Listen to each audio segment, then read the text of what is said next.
Tuguhaye ikaze ukomeje gukurikira DMTV Rwanda. Uyu munsi kamera zacu twazimuriye mu Buyaga, aho tugiye kuganira ku mateka. Tukaba tugiye kwifashisha abasaza bakatuganiriza byinshi bitandukanye ku mateka y'aka gace k'Ubuyaga. Nge nitwa Elida Aimable Dukundane. Ubuganza, Urukiga ni uduce tuzwi cyane hano mu Rwanda. Gusa mbere yuko winjira mu gace k'Urukiga cyangwa mu Buganza, hagati aho bahuzwa n'akandi gace kitwa Ubuyaga. Ni agace kagizwe n'ibibaya ndetse n'imisozi, cyane ko abahaturiye bavuga ko umusozi muremure muri Gicumbi uherereye muri aka gace. Ndibyo rwose niwo muremure bakurikirana n'umusozi wa Kitazigo buhari. Niwo musozi muremure tuba duhagazeho. Hano muri Gicumbi rwose niwo muremure. Jya ujya wumva n'umunyamakuru agira ati ni ku Gasongero ka Nyawushingitwa. Inkomoko y'izina Ubuyaga ngo bikomoka ku bacuruzi babaga baturutse muri Kigali bajya gucuruza mu Bugande, bagahora n'umurambi w'ikibaya kirekire kirimo duhinga duto, bikabagora nk'uko uyu musaza twaganiriye yabitubwiye. Inkomoko y'izina mu Buyaga uhereza rya Ruganzo n'ahantu bita za ku Kabo, nyine ukagenda ukamanuka ugenda ukagera za Rebero, ugafata za Muhura. Nuvuga ngo hari komine Bwisiye, hakaba komine Mukarange, hakaba komine Kinyami na komine Muhura yewe na Rutare. Noneho cyari ikibaya kimwe kirebeka kirekire ku buryo n'ubu ngubu umusozi kugenda ku munsi hagenda nk'amasaha 6. Kera wahagendaga yararaga nzira. Noneho ubwo hari abantu bakuru bacuzaga agasegereti n'amakawa yewe nibyo bitaga imyete y'impu. Imyete y'impu ubwo bishatse kuvuga impu z'inka. Noneho babivanaga iyo za Muhura bakayivana muri za Giti. Noneho n'uvuga ngo bagendaga ikigoroba bakagera inaha bukeye. N'uvuga ngo bagendaga umunsi wose. Ndabyumva. Umunsi wose. Noneho kubera aho nkubwira za Gasange bajya muri za Giti bahabonaga ibiyaga, kwambukiranya ibiyaga bajya no hakurya muri za Gikomero, bafata ayo matini n'ikindi bindi. Noneho kugenda kubera kwa bacaga mu kiyaga bari mu bwato bakabona bitinda cyane. Noneho bagera hano muri kino kibande kirekire cyane batahantu naho n'ubuyaga. Bahitirira ibiyaga byo bacagamo. Noneho abo bantu bahita Ubuyaga. Noneho aha urenze kuko barambukiranyaga bakagenda bakajya no bakagembura muri Uganda niyo babijyanaga. Ni agace kagizwe n'amashyamba ndetse n'imirima y'abaturage bahatuye. Gusa ngo ku ngoma ya cyami siko byari bimeze, kuko ngo igice kinini cy'aka gace cyari kigizwe n'amashyamba ya kimeza.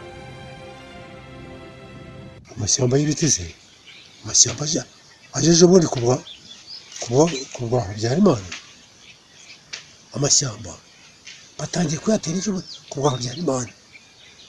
Ubundi hari amashyamba y'ibiti bya kimeza bya kera.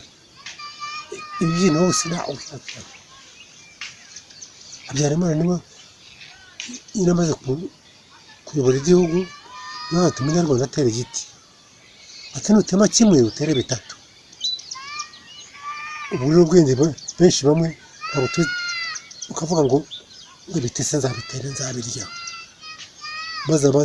Amaze kumenya ibintu baterema amashyamba y'ibiti. Aho hose henshi yari imirima yahingwaga imyaka. Nubwo bahingaga bakeza, ariko ngo wasangaga ibyo bizaga kwabaga ari ukubirya gusa, ibindi bakengamo inzoga bakanywa. Gusa kuri ubu ngo biratandukanye. Kera ubwo nyine umwuga wacu wari uwo guhinga, nabyirutse basokuru ari abahinzi, ariko baba banoroye bagahinga amasaka, bagahinga ibijumba babyitaga ingandurarugo. Bagahinga ibijumba, bagahinga ibishyimbo, ariko ntibyeraga neza kuko bwabaga ari ubushyimbo bw'ubunyarwanda. Mbese icyari gitunze ubwo cyane ni umuntu wabaga ari umutunzi. Niwe wagiraga ibijumba, niwe wagiraga amasaka, ariko amasaka yakwera ugasanga barayamarira mu nzoga gusa, ntacyo bavanagamo. Bakenga amayoga, bagatura abana babo, bagatumira imiryango, ugasanga ibyabo ni ukwinywera gusa nta bindi. Mu Nduga bafite n'ururimi rwabo rwihariye, bafite ururimi rwabo rwihariye rw'urukiga nyine, mu nduga niyo w'urukiga, bafite ururimi rwabo rwihariye. Nicyo nakubwiye nko gusabisha n'umukobwa wabaga atikwije nta kubona umukobwa byaramugoraga cyane. Noneho hano nanone kano gace k'ubuyaga usanga no gusabisha nk'umukobwa hari icyo bita inzoga z'ababyeyi, ariko byanga bikunda bagashyiraho n'inka. Noneho hepfo mu Buganza byonyine kuba wifitiye inka yawe baguha umugeni, ugasanga byoroshye nta kunaniza umukwe ntacyo.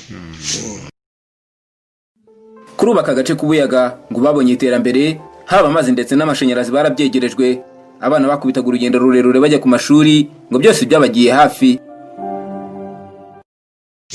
Ubuyaga bwa kera ubuyaga bw'ubu biratandukanye. Kera nubwo twari tworoye hari ubujiji, turagira inka mu biraro, nta terambere ryari rihari. Inka zajyaga kurisha zikirwa zigenda mu binani, ariko ubu ngubu inka ziri mu biraro zigatanga umukamo ukaduha amafaranga.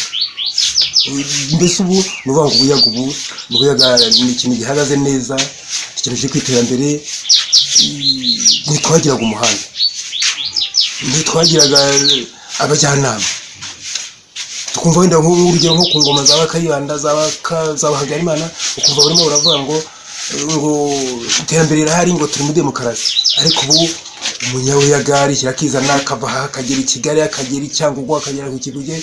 Mbese ubuyaga usanga ubu buhagaze neza, turisanzuye, nta kibazo rwose. Ubworozi buhagaze neza, urasanga umworozi ari guhembwa 50,000, ari guhembwa 100,000. Ndagushimiye ukomeje gukurikirana ibyo DMTV Rwanda igende bagezaho. Niba utarakora subscribe bikore nonaha, ndetse unasharinga kugira ngo dukomeze kwaguka, bityo n'inshuti zawe zibone ibyo tubagezaho.